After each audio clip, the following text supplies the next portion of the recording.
Welcome all of you dear students and my dear friends, welcome back once again. मैं हूं doctor वेद और आज जो बात करेंगे वह बात करेंगे कि फ्रीज कैसे कार्य करता है और फ्रीज में क्या क्या कंपोनेंट होते हैं, किस तरीके से कार्य करता है। जैसा कि एक शब्द आपने सुना होगा, रेफ्रिजरेशन।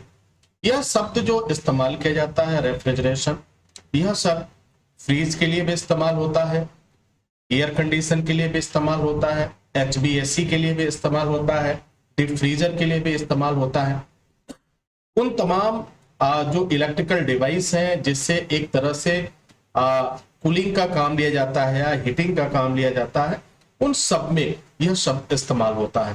तो आज हम बात करेंगे कि एक फ्रिज कैसे काम करता है और उसमें क्या क्या कंपोनेंट्स होते हैं। ये आपके लिए बड़ा जरूरी है जानना। जब भी आप इंटरव्यू में जाएंगे, जब भी आप जॉब के लिए जाएंगे या एग्जाम के लिए लिखने जाएंगे, तो ये कॉन्सेप्ट आपके दिमाग में होना बहुत ही जरूरी है। तो अगर आपने रेफ्रिजरेशन साइकिल को समझ लिया तो निश्चित रूप से आप हर एक चीज का जवाब दे पाएंगे और एग्जाम में भी लिख पाएंगे। मेरी कोशिश रहती है कि हर एक चीज को बहुत ही इजी तरीके से आप तक पहुंचाया जाए जिसे आप समझ सकें, कोई भी कंफ्यूजन ना हो। तो इस रेफ्रिजरेशन साइकिल को देखते हैं। इस साइकिल को देख करके आप समझ पाएंगे कि एक फ्रीज जो है कैसे काम करता है। तो एक फ्रीज जो काम करता है उसमें जो मुख्य भाग होते हैं वह शुरू होता है कंप्रेसर से। पहला भाग जो होता है वह कंप्रेसर होता है, जो आप देख पा रहे हैं ये आपका कंप्रेसर है। कंप्रेसर के बाद से दूसरा भाग जो होता है ये कंडेंसर। कंडेंसर के बाद से रिसीवर, उसके बाद ड्रायर, उसके बाद साइड ग्लास, एक्सपेंशन वाल्व और एवापोरेटर से होते हुए पुनः जो है एक कनेक्शन आप देख पा रहे हैं कंप्रेसर में। यह पूरी दुनिया में जितनी भी रेफ्रिजरेटर हैं, फ्रीज वर्क करता है, उसमें यह साइकिल इस्तेमाल होता है।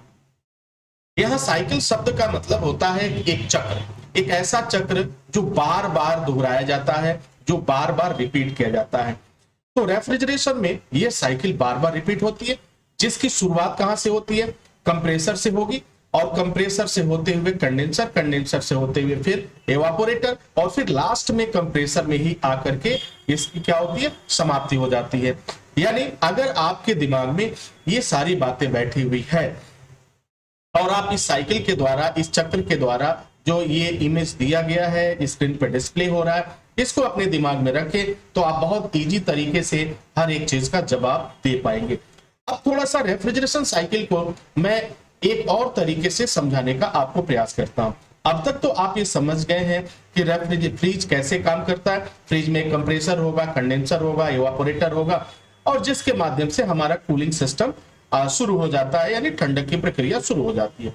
अब थोड़ा सा इस साइकिल को और भी एलाबोरेट करेंगे, इस चक्र को और भी बेहतर तरीके से समझने का प्रयास करेंगे। डियर स्टूडेंट, जब भी फ्रीज वर्क करता है, स्विच ऑफ ऑन करते हैं, तो उस समय फ्रीज के अंदर दो तरह का प्रेशर क्रिएट होता है, जिसे हम लो साइड प्रेशर और हाई साइड प्रेशर के नाम से जानते हैं। अब देखो लो साइड प्रेशर क्या होगा। अब ये जो लो साइड प्रेशर है, हाई साइड प्रेशर है, ये कहां पर होगा? ये सभी कंप्रेसर, कंडेंसर, इवापोरेटर, ये इन्हीं के बीच में होता है, कहीं से अलग कोई डिवाइस नहीं जोड़ी जाती है। ठीक है, तो जो हाई प्रेशर और लो प्रेशर की बात कर ले तो इस इमेज को आप देखेंगे तो बीच से डिवाइड किया गया है।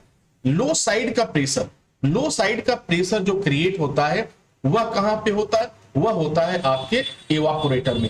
कहां होता है? ये एक जरूर याद रखिएगा, आपके इंटरव्यू में भी पूछा जा सकता है, आपके एग्जाम में भी आ सकता है। और हाई साइड का जो प्रेशर होता है वह कहां क्रिएट होता है? तो कंडेंसर में होता है। तो ये जो रेफ्रिजरेशन की साइकिल होती है यह दो स्टेज में पूरी होती है, जिसे हम लो साइड प्रेशर और हाई साइड प्रेशर के नाम से जानते हैं।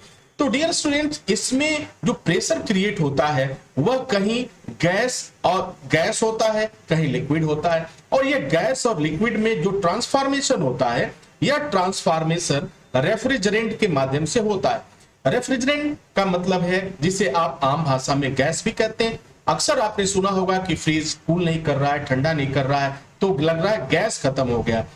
वास्तव में वह गैस क्या होता है? रेफ्रिजरेंट होता है। और यह रेफ्रिजरेंट की जो अवस्थाएं होती हैं वह दो अवस्थाओं में परिवर्तित होती हैं, जिसे लो साइड प्रेशर और हाई साइड प्रेशर भी कह सकते हैं। दूसरा आप कह सकते हैं कहीं गैस में तो कहीं लिक्विड में भी यह परिवर्तित होता है। लो प्रेशर लिक्विड होता है और लो प्रेशर गैस होता है। ये कहां पे क्रिएट होगा? एवापोरेटर में क्रिएट होगा। अगर कंडेंसर की बात करें तो यहां पर कौन सा प्रेशर क्रिएट होगा? तो यहां हाई प्रेशर लिक्विड भी क्रिएट होगा और यहां पर हाई प्रेशर गैस भी क्रिएट होगा। और कितने कंपोनेंट के बीच में यह प्रक्रिया होती है तो उसे आप देख सकते हैं, कंप्रेसर, कंडेंसर, एक्सपेंशन वाल्व और एवापोरेटर। अगर आप तीन का भी नाम लेते हैं कि यह जो साइकिल पूरी होती है फ्रीज में, जो प्रोसेस होता है वह 3 चरणों में हो जाता है या 3 डिवाइस इसमें महत्वपूर्ण भूमिका निभाते हैं, जिसे हम कंप्रेसर, कंडेंसर और एवापोरेटर के नाम से जानते हैं। तो डियर स्टूडेंट, उम्मीद करते हैं कि फ्रीज कैसे काम करता है ये सारी चीजें आप समझ चुके होंगे, जान चुके होंगे। अब आप कुछ क्वेश्चंस हैं, उस क्वेश्चंस को जरूर करिए। और जैसे क्वेश्चन नंबर 1 जो है, फ्रीज कैसे कार्य करता है। दूसरा, फ्रीज में लो प्रेशर कहां होता है। अगला क्वेश्चन होगा, फ्रीज में हाई साइड प्रेशर कहां होता है। अब लो साइड प्रेशर में लो प्रेशर लिक्विड कहां पर होता है, ये भी पूछा जा सकता है। लो प्रेशर गैस कहां पे क्रिएट होता है। हाई प्रेशर लिक्विड कहां पर क्रिएट होता है।